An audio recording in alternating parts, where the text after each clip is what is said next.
ক'বলৈ ভাষা নাই। গম পাইছোঁ সকলোৱে খুব বেয়া পাইছে, বহুত কষ্ট পাইছে, কষ্ট দিছোঁ মই।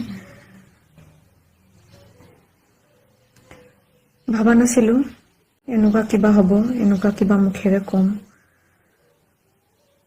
এদিনৰ আগৰ পৰা বহুত বেয়াকৈ মিমছ ওলাই আছিলে মোৰ মেকআপক লৈ। বহু মানুহে বহু কথা ক'লে মোক।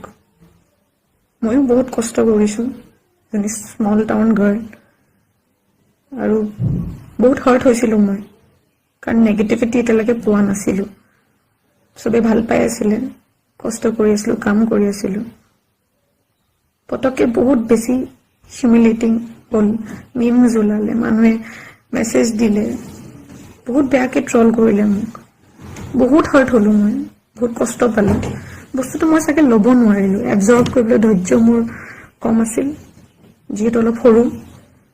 সেইটো কাৰণে পটককৈ এটা লাইভ ছেশ্যন আহিবলৈ পটককৈ ডিচিশ্যন এটা ল'লোঁ। তাত যেনেকৈ মই কথা ক'লোঁ, তাৰপিছত মই চাই নিজে বহুত দুখিত। মই কেতিয়াও ক'ব নালাগিছিল, আৰু মই সঁচাকৈ কৈছোঁ, অন্তৰৰ পৰা কৈছোঁ, আৰু সকলোকে হাত জোৰি আজি ক্ষমা বিচাৰিছোঁ। মই কাকো হাৰ্ট কৰাৰ কোনো ধৰণৰ ইণ্টেনশ্যন নাই। সৰুৰ পৰা নাচি আহিছোঁ, আপোনালোকৰ গান চাই, আপোনালোকক ফ'ল' কৰি, আপোনালোকৰ আইডিয়া ভিউজ লৈ নিজে কিবা এটা কৰিম বুলি ভাবিছিলোঁ। আৰু অসমীয়া গান, অসমীয়া মানুহ আৰু অসমীয়া ইণ্ডাষ্ট্ৰীত কাম কৰা সকলোকে শ্ৰদ্ধা কৰোঁ কাৰণে একেধৰণে কৰিবলৈ চেষ্টা কৰিছিলোঁ। বহুত বহুত অশান্তি পাইছিলোঁ, মেণ্টেলি ডিষ্টাৰ্বড হোৱাৰ ফলত মই বহুত ৰুডলি, বহুত ৰাফলি, বহুত ওপৰত কথা ক'লোঁ, যোনখিনি মই কেতিয়াও আগতে কৰা নাই। আপোনালোকে জানে, যোনে মোক জানে, এনেকুৱা নহয় মই। ল'ৰা ছোৱালী আছে, শিকাইছোঁ সিহঁতক। ইমানখিনি এনেকুৱা নাছিল, বাট মই বহুত বহুত লাজ পাইছোঁ, নিজৰ ওপৰতে গিল্টি ফিল হৈছে, বহুত লাজ লাগিছে। কিছুমান ষ্টেটমেণ্ট মই ক'লোঁ যোনখিনি সঁচাই মাফ কৰিবলগীয়া নহ'বও পাৰে, তথাপিও সৰু ভাবি আপোনালোকৰ নতুনকৈ অহা বুলি মাফ কৰি দিয়ে যেন তাৰে কামনা কৰিছোঁ। মোৰ ভাল কামবোৰ অকণমানো যদি ভাল পাইছিলে, তেন্তে মোৰ শব্দবোৰৰ যি ধৰণে ক'লোঁ সেইখিনি যেন আপোনালোকে ভাতি আকৌ মোক যেন আঁকোৱালি লয়, সেইটোৱে অনুৰোধ জনাইছোঁ। আৰু বয়সক লৈ যি কথা ক'লোঁ, সেইটো মোৰ নিজৰ পাৰ্চনেল ভিউ।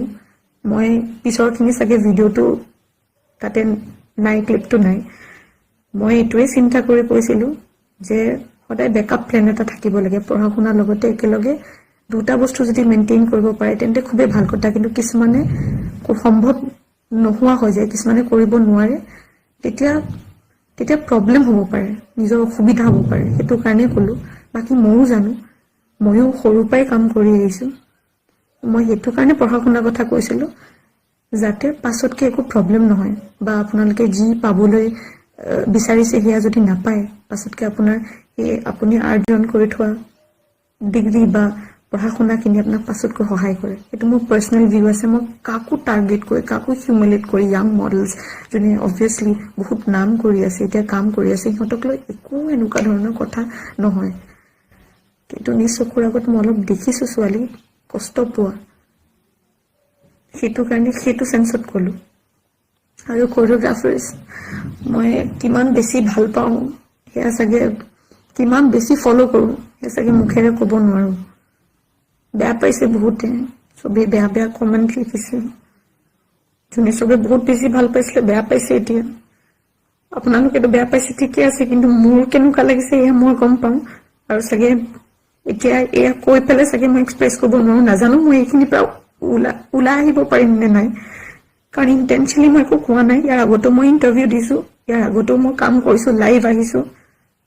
ময়ো ট্ৰল হোৱাৰ ফলত ভুলত মই অলপ ধৈৰ্য নধৰি মই যোনখিনি পালোঁ সেইখিনি আকৌ মই এক্সপ্লেইন কৰিবলৈ চেষ্টা কৰিলোঁ মানুহক, যে তোমালোকে মোক এনেকৈ কিয় কৈ আছা, মই এয়া কৰি থৈছোঁ, এয়া কৰিছোঁ, কিয় এইখিনি কথা কোৱা নাই, কিয় মেকআপক লৈ কৈছা, কিয় সেয়া এক্সপ্লেইন কৰিব যাওঁতে মোৰ বস্তুবোৰ অলপমান বেলেগ ধৰণৰ হৈ গ'ল।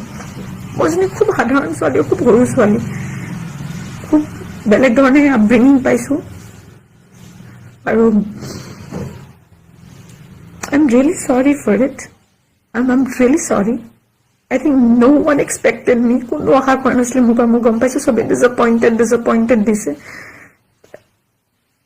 মোৰ এনেকুৱা নহয় আৰু এনেকুৱা কথা ইমান অহংকাৰ নাই মোৰ গাত।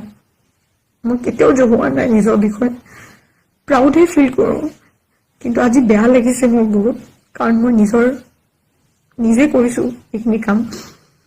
আৰু আজি আপোনালোকক সকলোকে প্ৰমিছ কৰিছোঁ নেক্সট টাইমৰ পৰা কেতিয়াও কোনো ধৰণৰ ষ্টেটমেণ্ট মোৰ ফালৰ পৰা আপোনালোকলৈ আগলৈ মই কেতিয়াও আগবঢ়াই নিদিওঁ। আৰু ৰিগাৰ্ডিং কামৰ ক্ষেত্ৰত যদি মই এইখিনিৰ পৰা উঠি আহিব পাৰোঁ, যদি আপোনালোকে বস্তুবোৰ বুজি পাই মোৰ মনৰ কথা আজি মই যিমানখিনি ক'লোঁ এতিয়া যদি আপোনালোকক সঁচা লাগিলে, যদি অভিনয় লাগিছে তেন্তে নাজানো, যদি সঁচা লাগিছে তেন্তে চাগে I'll come back